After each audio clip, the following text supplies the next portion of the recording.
Hello, welcome to the Uniquely Healthy podcast. I'm your host, Maryannauger, or you can call me Marianne. I'm a weight-inclusive, anti-diet certified personal trainer, online coach, fitness instructor, and nutrition coach. I want to help you find your unique way of being healthy through self-care and by incorporating healthy habits. I hope this podcast episode helps you become uniquely healthy. So today I am joined with Sara. She's a self-care advocate, a Graves' disease thriver, and a wellness writer who runs MissHealthEsteem.com. She's passionate about empowering you to prioritize self-care and love yourself fiercely.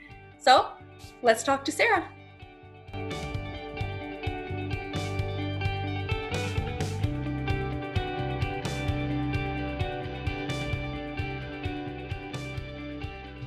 Hi, Sara. How are you? Good. How are you doing? Good. So I'm really excited to talk to you today. For people who don't know you, you're like one of my closest friends. We met on Instagram like 3 years ago, I think.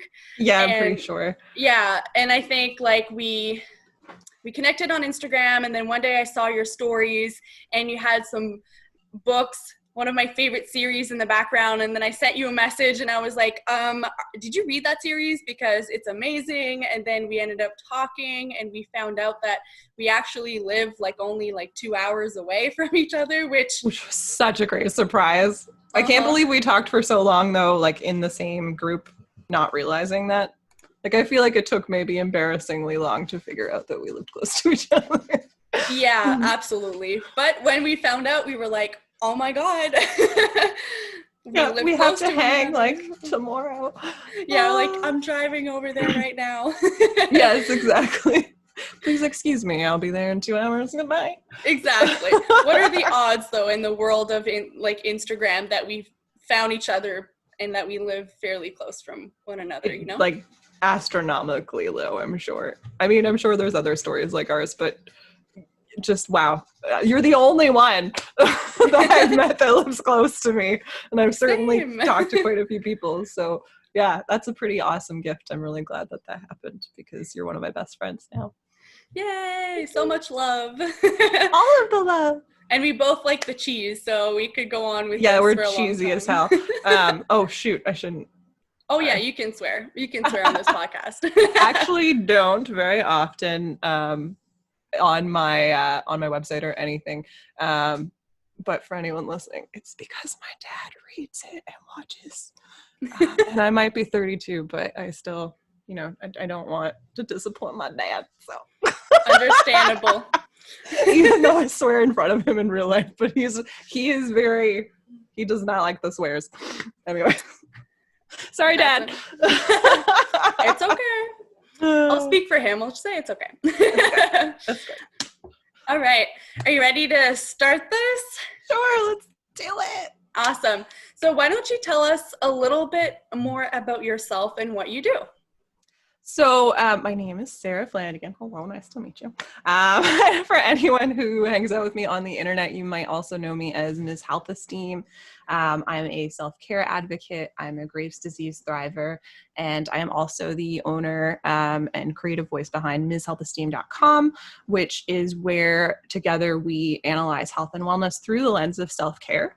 I'm very passionate about inspiring you to develop a really loving and compassionate relationship with yourself and to start, focusing on adding self-care activities into your daily life that make the most sense for you, regardless of what's trendy or what everybody else is doing.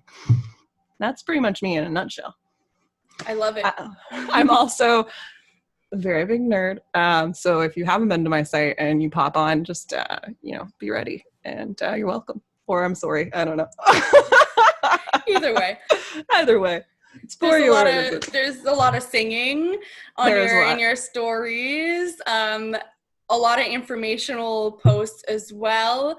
And you're amazing, and you allowed me to be a guest on your website a few times.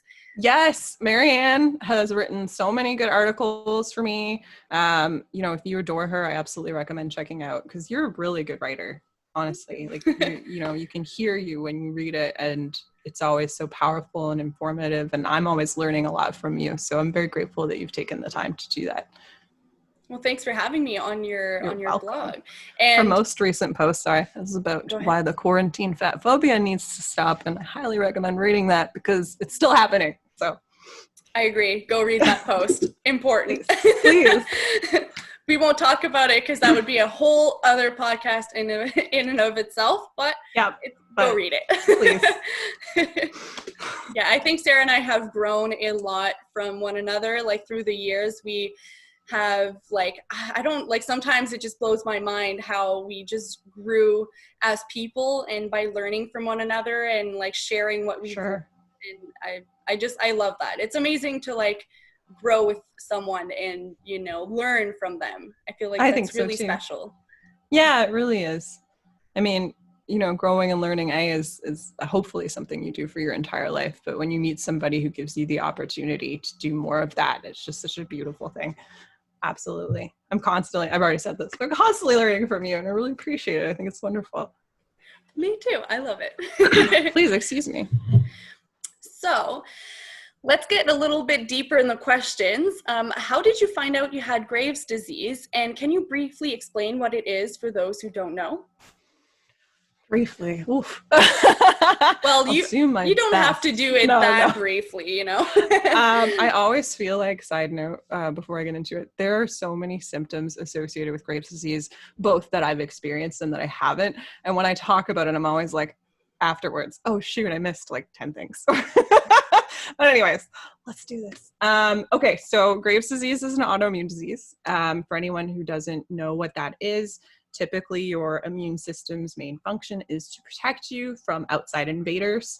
But unfortunately with autoimmunity, something happens that confuses your immune system and it starts to see one of your organs or multiple organs or tissues as an invader and treats it like it would a virus or something that came from the outside. So it starts to attack you with good intentions because it thinks it's protecting you, but it's not.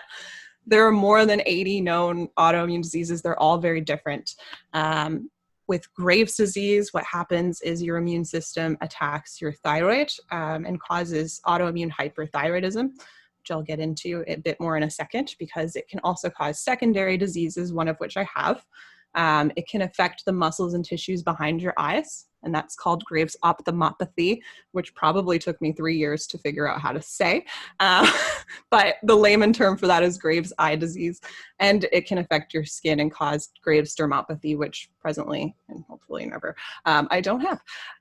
So when we hear about thyroid problems, I think a lot of us brush it off as something very simple. It's not, regardless of whether you're hyper or hypo. What a lot of people don't realize is that your thyroid essentially affects almost every single cell in your body. So the symptoms can affect everything. Personally, for me, and I'm just speaking from my experiences, someone else with Graves' disease might have a very different experience. And I'm also probably going to miss some things. I experienced mental health symptoms that included racing thoughts, anxiety, even panic attacks. I had insomnia. I was experiencing hot flashes and heat sensitivity. I remember calling my mother and being like, I understand now. I'm really sorry about menopause. I'm also not looking forward to it, but I feel like it's happening to me in this moment. I was taking cold showers in the middle of February. And for anyone who lives in a warm climate, it's really cold here in February. I had hand tremors. My digestion was so fast because hyperthyroidism, I didn't mention this and I'm sorry, but it speeds up pretty much everything in your body. So all of your functions are happening far quicker. I was so hungry constantly, and no matter how much I ate, I could not satisfy that feeling. And it was to the point of like nausea and dry heaving out of nowhere. So you can't keep up with it because your body's moving so quickly. Heart was racing at 120 beats per minute when I was just resting. And I had painful muscle spasms in my legs that made it hard to walk far. I couldn't make it around the block without a lot of pain. I'm sure there's so many other things that I could list, but essentially it affected my whole body. With my eyes, you start to experience swelling of the muscles behind your eyes. And so it presses on your eyeballs, which can cause them to sort of protrude out a bit. it feels like you have like grittiness inside of your eyes and they're dry, even though you're like basically producing tears constantly. And there's just a lot of pressure, if that makes sense. And I developed a goiter. So that's when you get a lot of swelling right here. If anyone ever notices swelling here, go to your doctor. That can be a sign of Graves' disease, Hashimoto's, sometimes thyroid cancer as well can produce goiters. Definitely swelling in the neck, go get it checked. I should put that on a t-shirt. And that can make it difficult to breathe because it will press on your windpipe. So I was like short of breath, like all the time. Anyways, I'm talking in past tense, by the way, not because I don't still have Graves' disease, because I do. And that's why I call myself a Graves' disease thriver, because I both have an incurable illness and I am well, but I'm in remission. So right now, all of the major symptoms are under control. They've been under control for, just a second, I have to do some math, like 4.5 years. So I haven't experienced anything that intense in quite a while, but relapse is always possible. There's about a 50% chance. And I do continue to go get checked regularly and experience some of the other side effects to autoimmunity and Graves' disease, which I can get into if you want to, and we don't have to. Does that help? Is that a nutshell enough? Yeah, absolutely. And if you want to explain it, you can if you want. So autoimmunity is typically incurable right now. A lot of people, when I say that, well, I shouldn't say a lot of people, but I do get some angry messages and comments sometimes about how I'm taking hope away when I use those words. But I think speaking realistically and truthfully is very important, because that allows you to actually move forward on the right path with the right plan. And that can be very hopeful as well. So right now, there's no cure. Will there be a cure someday? I hope so. Maybe. I don't know. I'm not a scientist. You can ask them. It's something that you live with for the rest of your life. It's never going to go away. I mean, best case scenario, I'm just always going to get blood tests. Personally, weirdly, every fall, I experience something called thyroiditis, which is mild inflammation of the gland. And in my blood, my levels go a little bit too high. They're like, hello, we exist. Reminder, you have a disease. Usually I don't feel anything, which is great. But it's still like a weird time. And I find I get sick more often when that happens. Although I get sick more often than most people, period. Also a side effect of autoimmunity. Oh, you asked how I found out I had it, didn't you? Did you ask that? Yes. Okay. Sorry. That's okay. This is a rambly time. So the weird thing about it is it's not really something that like just happens suddenly and you're like, oh, something's wrong, I should go to the doctor. It kind of creeps up on you. My doctor and I trace my symptoms back at least to the summer of 2010. I should mention I was diagnosed in April of 2012. But I don't know. It could have been longer. So I started experiencing weight loss, didn't think anything of it because of cultural norms. I was just like, cool, I didn't even try. Side note, if you lose weight with no explanation, go to your doctor. That could be a sign of something. Just good to talk about. About a year later, I was experiencing more and more anxiety. I just thought, I'm a university student. This is normal. I'm a young person, whatever. I wrote off things. And I think that's normal too, because your first thought isn't something's terribly wrong with me. So, I guess maybe everybody might experience it that way. But I started to get sick more often, and that's common with autoimmunity too, because you are immunocompromised and your body tends to react quite strongly to viruses. So I was getting sick more often. It was taking me longer to recover. And that's when I started to go to doctors and be like, hey, why is this happening? But usually same thing. They didn't immediately think something was wrong. And at the time I didn't have a family doctor. That did not help me.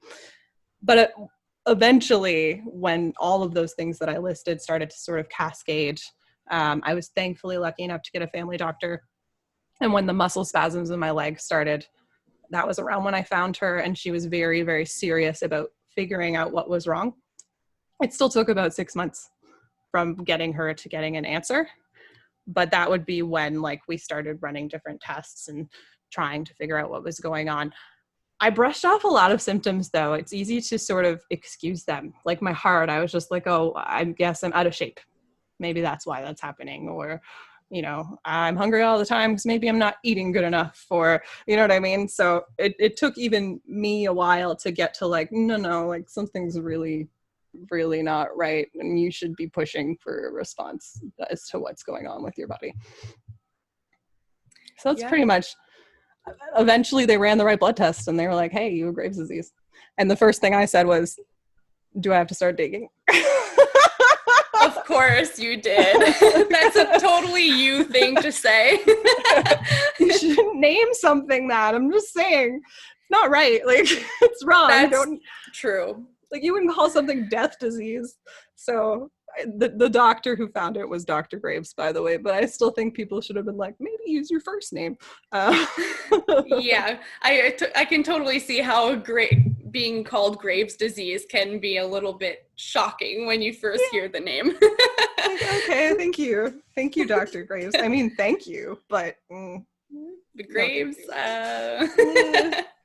Maybe call it Robert's disease. It would have been better. Yeah, I wouldn't leave that like shocking feeling. Like, what do you mean, Graves? Oh God. Do I need to call Ma? You're so funny. Lawyer. I try. Well, I mean, especially after all that, like, here's all the terrible things. We need to laugh for a second. Yeah. Laugh a little bit. I'm fine, by the way, just in case anyone's listening and like thinking that poor girl. I'm okay. All good. We're in a good place. We're awesome. We're good. Yeah, we're good. Everybody's fine. So you did make a post a couple weeks ago where you were talking about you having weight fluctuations because of your disease, and you mentioned getting certain comments. Can you elaborate on that and share your experience? Sure. I think Graves' disease really, I don't know, it gives you a very interesting perspective. At least it gave me a very interesting perspective on our unfortunate cultural norms, because one of the common side effects is weight loss. Because of that sped up digestive system that I told you about, you'll experience a lot of loose stools. And I'm sorry, I know some people don't like to talk about that kind of thing, but it's a reality. And your body's moving stuff out so quickly that you just can't get enough nutrients. You can't keep up. There's no way to feed yourself fast enough that you're absorbing enough that you need. So oftentimes a lot of people will experience weight loss. I wasn't tracking it for my first flare up, but when I had my first relapse, I've relapsed twice, by the way. My first relapse, in about like a 2-week span, I lost 10 pounds. And so it's very noticeable. And I also feel horrible when that happens because of all the other things I've mentioned. But what happens when I lose weight because I'm sick is I get so many compliments.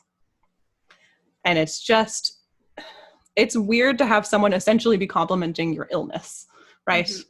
Like, people are like, oh, you look so good. You lost weight. You look amazing. And it's like, great. I feel like I'm dying, but thank you. And also, does that mean I didn't look good before? Like, why am I suddenly so beautiful to you when 2 weeks ago, you weren't saying these things? And when you respond to people with like, thanks, I'm really sick, it gets awkward. But I recommend it if you're in that position, because I think it reinforces like you shouldn't be complimenting weight loss.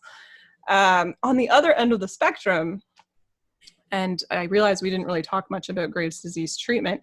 So there's different treatment options, but typically initially when you are first diagnosed, the first plan of action is like, we need to get your body hormonally where it should be so you can function and have a homeostasis. So you are medicated. That's often the first step. And anti-thyroid medication, because they're trying to halt a speeding immune system, it can make everything go in the reverse. So I was made medically hypothyroid until they could figure out a balance. They gave me quite a high dose because it was like, this is a speeding train. We need to stop the train, and then we can figure out how fast the train should go. And because of that, I gained weight.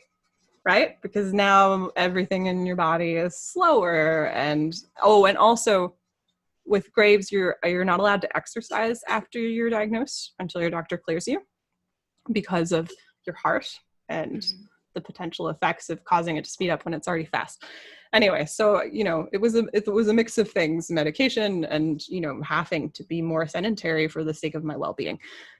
And so all of a sudden, you know, you go from a million compliments, how amazing you look, even though you're like, I'm really sick, to concern. And I mean, this came from like friends, this came from family members, not from doctors, because they know what's going on with my body. And when you're being medicated, even though you're still ill, you are in a healthier position than you were when you weren't, right? Like, it's better to be medicated and on the mend than it is to be like on a path that potentially could kill you. That is, if Graves' disease is untreated, by the way, for anyone who wants to treat things naturally, which I hear all the time, please don't. Because it can cause osteoporosis, it can cause cardiovascular issues, and it can potentially cause death, which I don't know about you, I'm not interested. Anyways, so it's like I lost those potential effects there. Now I'm being treated, but oh, we're concerned. Like, that weight isn't good for your joints. That weight, you know, is not good for your health. You could develop diabetes. You could blah, blah, blah. Like, you get all of those sorts of comments out of concern, which is very painful.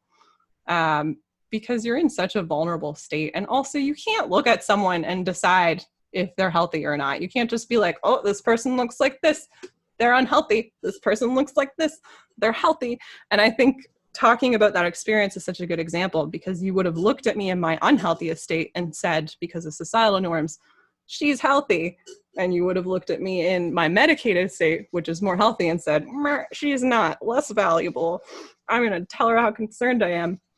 And the sad part is, I have very few pictures of myself from that period in my life, because I did feel awful. I felt ashamed, and that like my body was less valuable and I wasn't as beautiful and all of that jazz, just because of that barrage of comments, which is unfortunate. And we need to stop doing that to people, because some people experience this in their everyday life for no reason. It's none of your business. Amen. And thank you for coming to my TED Talk. That would be worthy of a TED Talk for sure. And I feel like this is such a topic that's like I'm really passionate about, and I'm really sorry you went through that. And I'm sorry that some people, like you said, go through that just on a daily basis, because that's just how their body is. And again, just we shouldn't be commenting on anyone's weight, because you do not know what they're going through. And just to briefly touch on this topic with my experience, everyone would comment on my weight when I was at my most disordered, you know, with my food, my body, my exercise. But those comments fueled my disordered behaviors, you know? So it's just, we shouldn't be commenting on anyone's appearance at all, because you don't know if they have an illness, they have like some sort of mental illness, or it's just how their body is. And we have no say in, you know, where, even if someone's in a bigger body or smaller body, whatever, or has a disability or anything like that, they are still worthy, and it doesn't matter what they look like. That's like the least important thing about them and about you, whoever's listening. When I die, I don't think people at my funeral are going to be like, that girl had such a nice body. Like, no, what? No. It's a little cringy. Take that guy out. Like, he's gross. Is he even part of the family? How'd he get in here? But, like, that's messed up. That's not how we care about people or remember them. So what are we doing? I should note, too, to this day, and I have had diagnosed Graves' disease for 8 years, if someone says, like, oh, my God, it looks like you've lost weight. You look so good. My mind goes to, oh my God, how am I feeling? Have I noticeably lost weight? When's my next blood test? If it, like, you start to think like, am I relapsing? Like, is that a sign? So it's not like, I don't think, oh, thank you, that's so nice of you.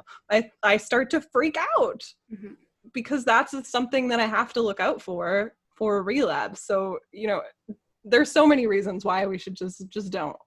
Now, if like a family member who knows what illness I had came up to me and said, I've noticed maybe you've lost a little weight, I'm concerned you should talk to your doctor because of your Graves' disease, whole different thing.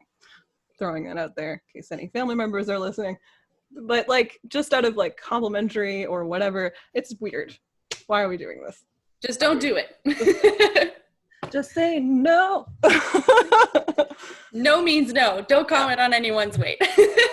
Do you know that commercial? I'm sorry, but yes. Do you know? Just say no. Okay, I wasn't sure. We're like 10-year age difference, so sometimes I'm like, this is from my childhood, and you're like, I wasn't alive. Yeah, I'm like, I don't know what this is. No. All right, let's talk about the medical medium and his celery juice. What are your thoughts on the celery juice? I think it's wonderful. No, I don't. Okay. Oof. People are going to quote you. Yeah, I know. And some people do not like me for talking about this. For anyone who doesn't know, the medical medium is an individual who he wrote a book about my disease as well as Hashimoto's, which is my disease's hypoactive cousin and thyroid cancer, and essentially claimed that like the explanation for autoimmunity is wrong because the body would never attack you or turn against you. And according to him, the real cause is the Epstein-Barr virus, i.e. mono. And I should say he's not getting this information as a scientist. He's not getting this information as a doctor. He is a medium that claims that he talks to a spirit who gives him medical advice on things that scientists don't understand. And regardless on your beliefs on mediums or anything like that, that's fine. But those are not the people who should be giving medical advice to millions of people. And according to him, if I drank celery juice every morning and followed his nutritional advice, I would not end up in remission, which is what I am, and that's the best case scenario right now, as per the doctors, as per the scientists within the medical community. Remission is the best thing potentially that some people can get, and some people can't. Everyone's body is different, and everyone's prognosis is different. But if you do what he says, essentially you could heal yourself or reverse the disease. They don't like the word remission. I've gotten pounced on for that. And look, if you like celery juice and it makes you feel good, that's awesome. It's celery is fine, and there's nutrients, and it's hydrating, and enjoy it. But no singular food or singular diet can cure the incurable. And I think that's important. And I mean, this is a large problem. It's not just him. There's so much of this going on. We've got goop, we've got Gerson therapy. I mean, it's just that people who are sick are vulnerable, and vulnerability is marketable at the end of the day. And if you can offer something to heal or cure someone who's been told that they can't be cured, you can make money. And that's really sad. So I've spoken up about him before. I've called that quote that I told you about how the body would not attack itself autoimmune erasure, because in my opinion, when you say autoimmunity, doesn't happen because the body wouldn't attack yourself, you are in essence erasing autoimmunity, because that's what autoimmunity is. So if you say something isn't what it is, then you're erasing it. It's like a math problem, right? You're canceling it out. And I don't really care what you say after that, because I'm going to trust my endocrinologist and my family doctor and the current medicine. And that's part of how you get better. I've said this before. I am a person with an incurable illness. I am also well.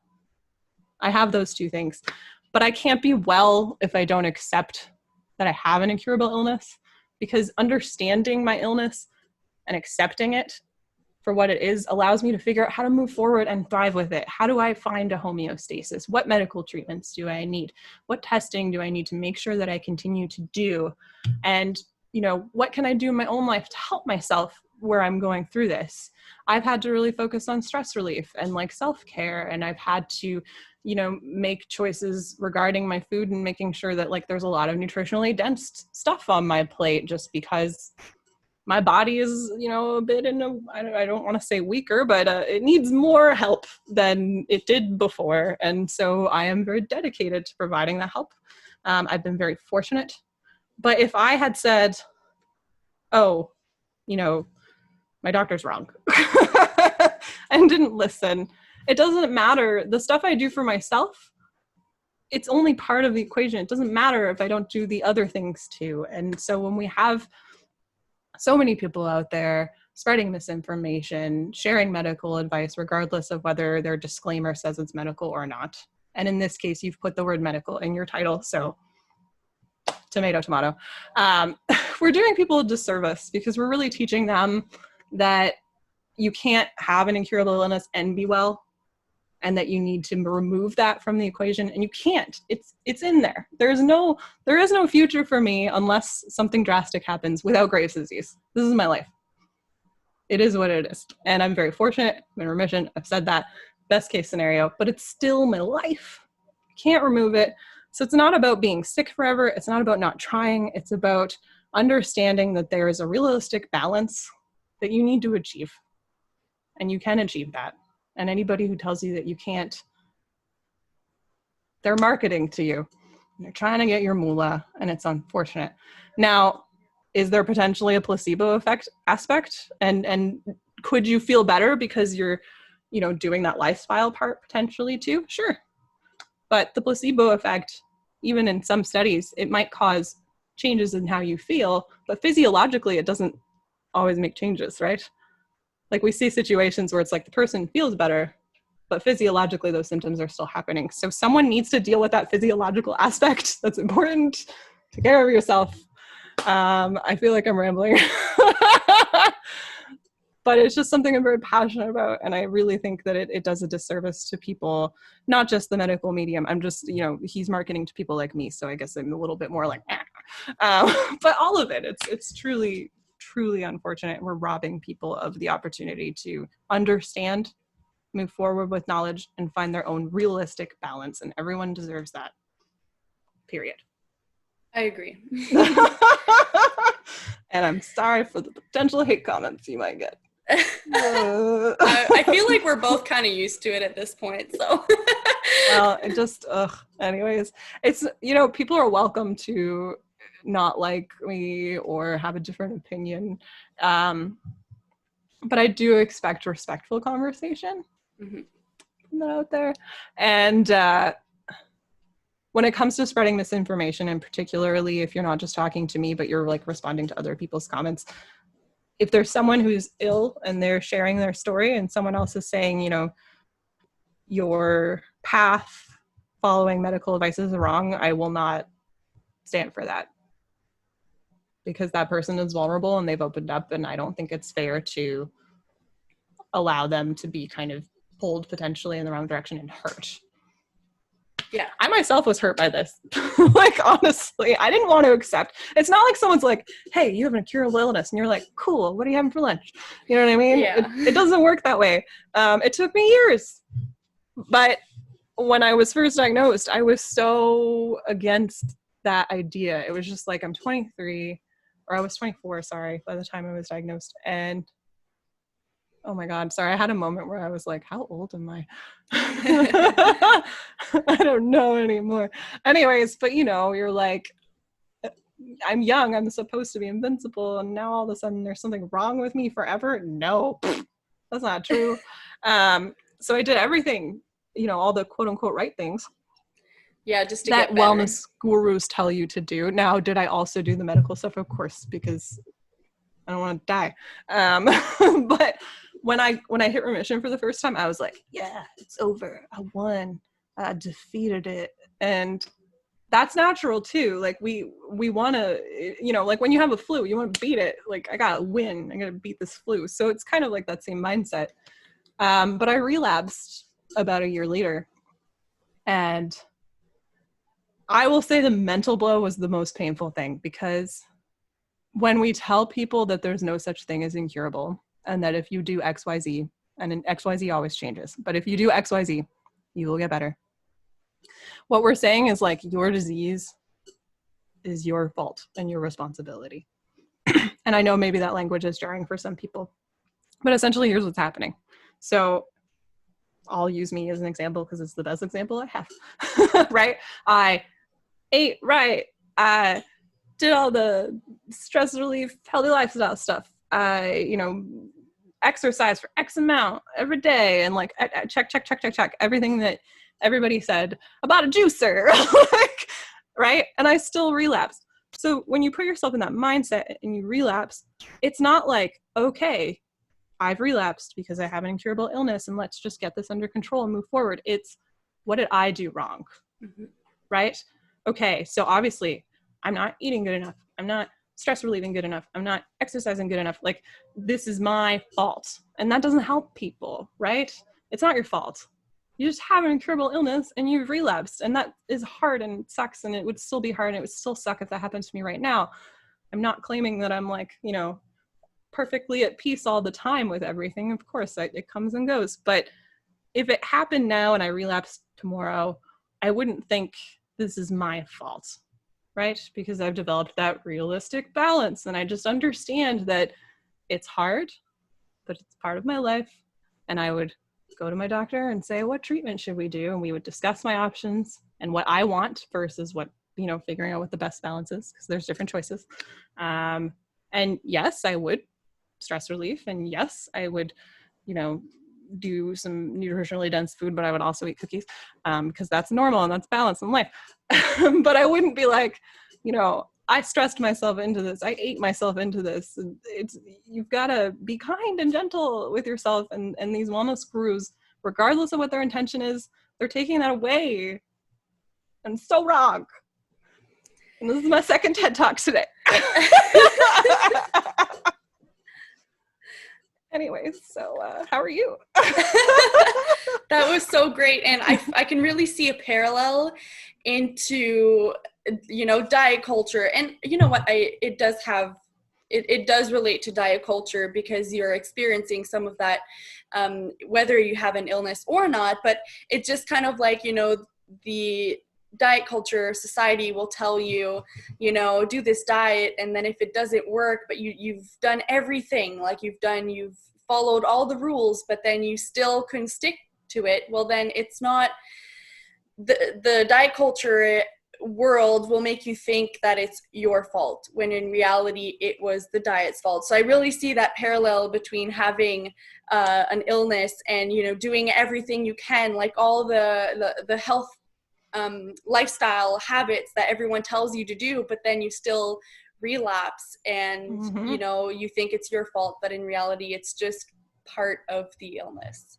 And like, stress does, I feel like someone's going to say this, stress is associated with Graves' disease and I think other autoimmune diseases as well. So like, a stressful event can potentially lead to a relapse, but stress is part of life, right?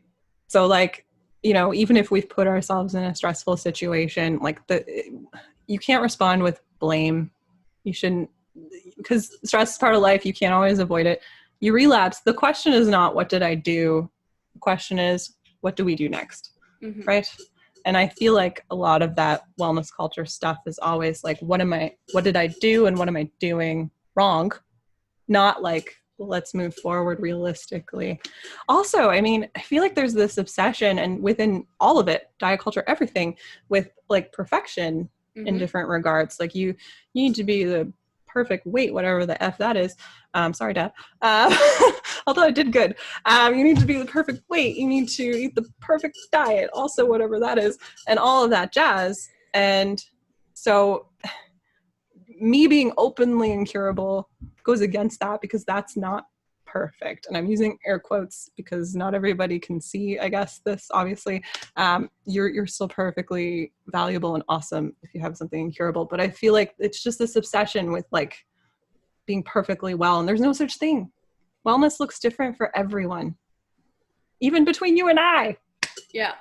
We don't have similar lifestyles because we're totally different people. Yes. You know, and our lifestyle, and we've touched on this topic in a video that we've done together. Yes. On the YouTube channel, you can look it up. Maryannauger on YouTube. Bonjour. On parle français aussi.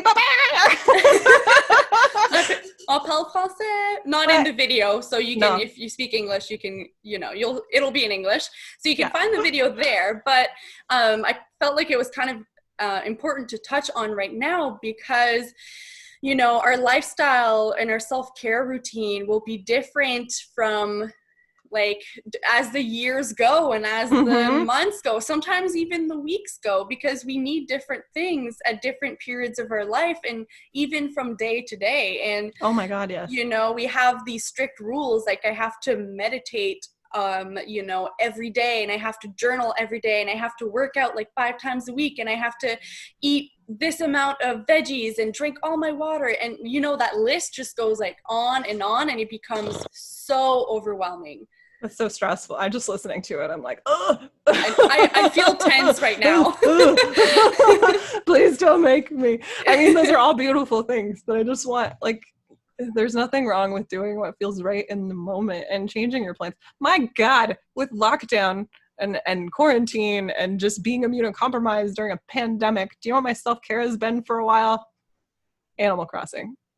Okay. Love it. Like that's been, and I'm not embarrassed, but like I've put a lot of time into it. But that has helped me relax and like feel better.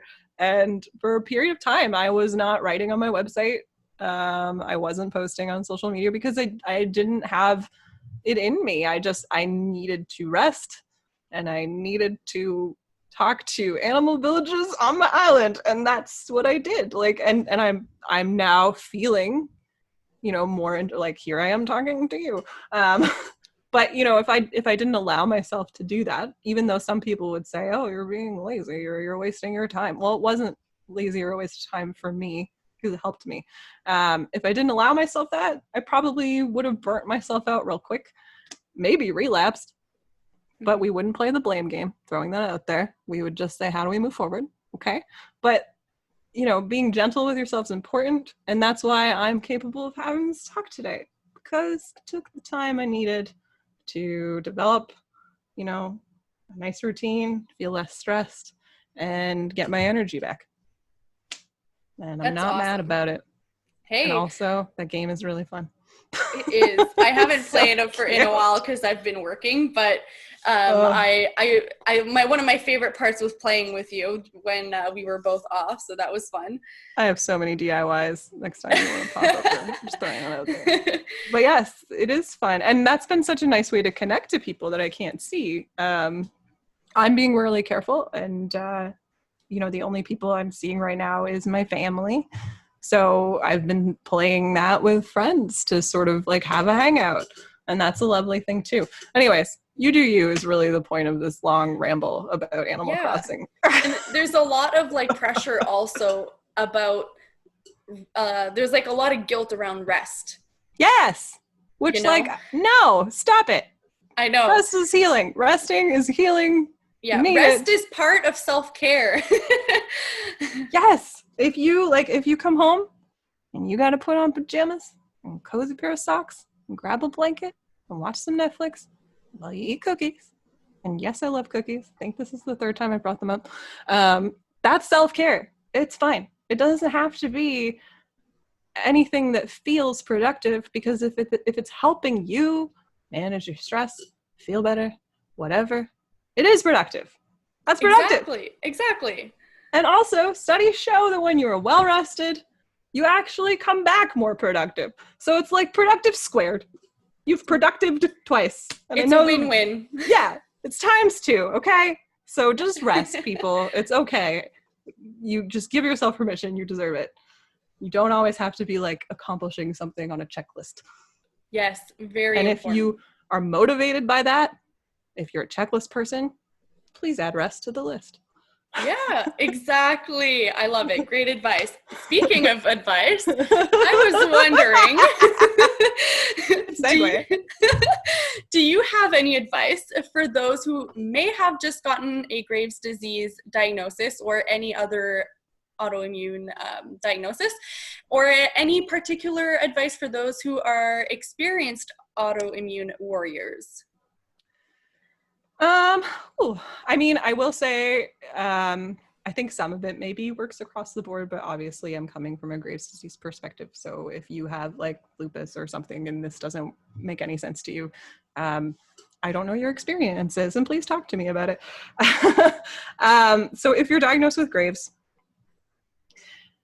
yeah, I've already sort of talked about all those symptoms, but it really sort of feels like your body has been hijacked and you have no control. And it's a scary feeling. And the treatment is not fast. I probably didn't start to feel, I don't even know. It takes like a year usually to like really even things out, but it does get better. Just throwing it out there. And small wins matter. So I found it was more helpful for me to focus on the day to day, like what feels better today. And if it was, I was able to sleep, that's a win, right? Because if you think about like, okay, it's going to be 365 days or whatever, right? Like I'm in this position for this long, that gets really overwhelming. You're already overwhelmed. So take it one day at a time, honor baby steps, celebrate them. They're amazing.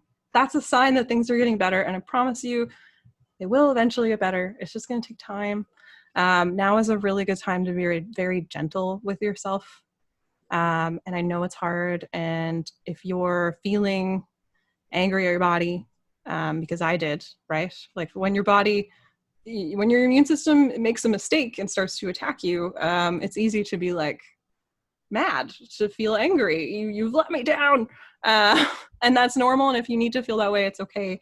But I hope when you're ready, eventually you'll start to see that your body didn't have ill intent.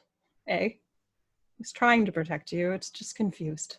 And B, you're kind of experiencing this together, right? And so I found that when I was ready, learning how to love my body, flaws and all, and autoimmunity is, one of those flaws, helped me move forward with, maybe a better mindset. Acceptance is powerful, but that doesn't mean it's easy. So take your time and don't be mad at yourself if it takes time. That's okay. But you'll get there, and I hope that you just take this as a good opportunity to be very gentle and kind, and just focused on whatever self-care you need. I don't care what I'm saying on the internet. I don't care what a random wellness guru is saying. Just whatever helps you feel good, that matters. That is valuable. Do it. Also, please don't stop medical care. Please.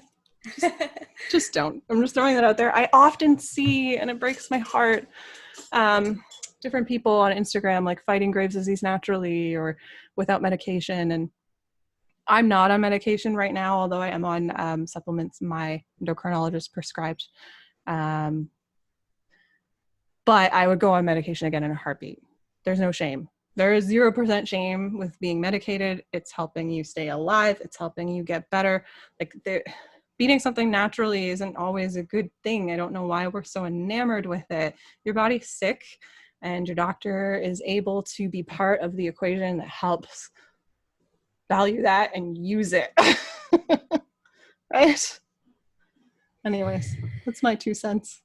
I think that's really important because it touches on a lot of things right now. There's a lot of pressure on people to not medicate for like various things like mental illness or diseases or like anything. And there's just this pressure to not medicate. And I don't understand why, because if medication makes the person, well, one, be able to live.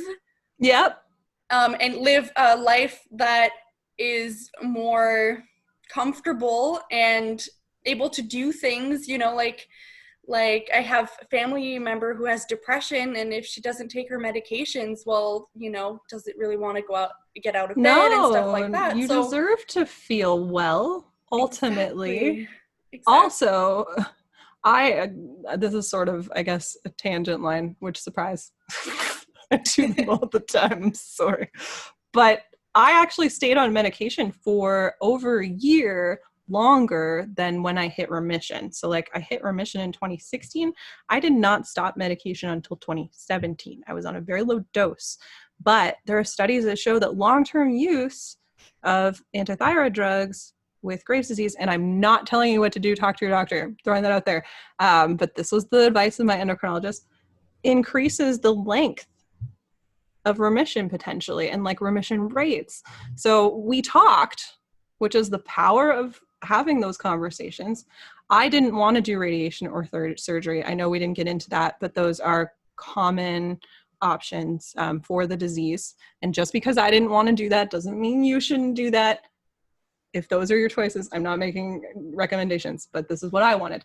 But yeah, so not only did medication help me get better and keep me alive, but being on it longer than, when I had symptoms is potentially part of the reason why I've been in remission for 4.5 years. Medication is powerful and it's important, and to ignore its potential to help is problematic.